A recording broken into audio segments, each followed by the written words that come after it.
Assalamualaikum warahmatullahi wabarakatuh. Alhamdulillahirobbilalamin. Wassalatu wassalamu ala asyrofil anbiya'i wal mursalin wa ala alihi washabihi ajmain. Yang pertama-tama yang terhormat pada Bian Fitanamida selaku pengasuh pondok pesantren Al-Arif Banifida. Kedua yang terhormat pada guru-guru saya, guru MTS, guru Al-Quran Al-Arif Banifida, dan yang terhormat pada kedua orang tua saya yang dihormat. Oke, jadi pada siang hari ini saya akan mempresentasikan tentang beta imajinasi saya yang berjudul aplikasi konsep tekanan zat pada makhluk hidup.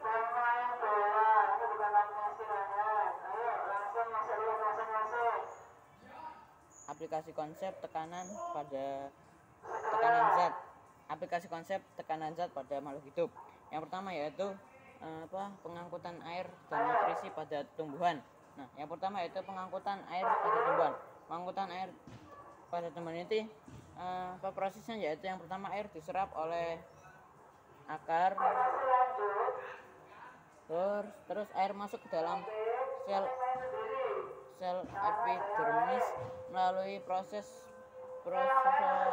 osmosis. Kemudian air akan melalui korteks. Nah, kemudian melalui endodermis, dan kemudian air masuk ke jaringan xilem, kemudian masuk ke xilem akar, kemudian xilem daun, kemudian xilem daun ya. Nah, yang kedua yaitu pengangkutan nutrisi pada tumbuhan. Nah, prosesnya yaitu yang pertama, semua bagian tumbuhan itu memerlukan nutrisi. Jadi dibutuhkan proses pengangkutan nutrisi untuk memenuhi kebutuhan nutrisi. Hasil fotosintesis. Nah, berupa gula.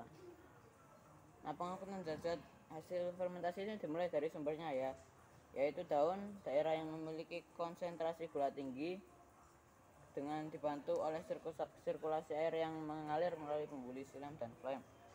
Kemudian ke daerah yang memiliki konsentrasi gula yang rendah berupa gula dan asam amino ke seluruh tubuh tumbuhan. Jadi tumbuhan itu membutuhkan gula dan asam amino ke seluruh tubuh tumbuhan ya, gitu. Yang kedua, tekanan darah pada sistem peredaran darah manusia. Nah, prinsip peredaran darah ini seperti pada hukum Pascal, yaitu yang berbunyi tekanan yang diberikan pada zat cair pada ruang tertutup akan diteruskan ke segala arah dengan besar yang sama. Nah, pembuluh darah adalah tekanan yang tertutup. Nah, pada saat jantung memompa darah mendapat dorongan sehingga mengalir ke pembuluh darah.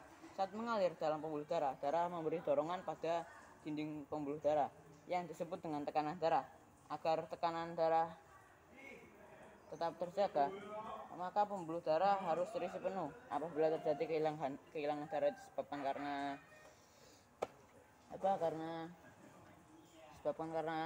misalnya jatuh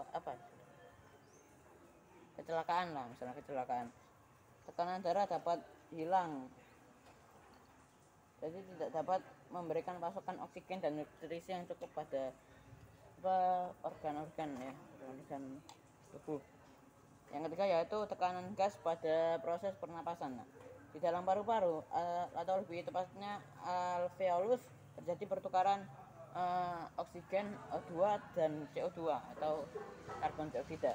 Nah, setiap menit paru-paru dapat menyerap sekitar 250 ml oksigen dan mengeluarkan 200 ml karbon dioksida. Nah, proses pertukaran O2 atau oksigen dan CO2 ke karbon dioksida terjadi secara difusi. Nah, yaitu perpindahan zat terlarut dari daerah yang memiliki konsentrasi dan tekanan parsial tinggi ke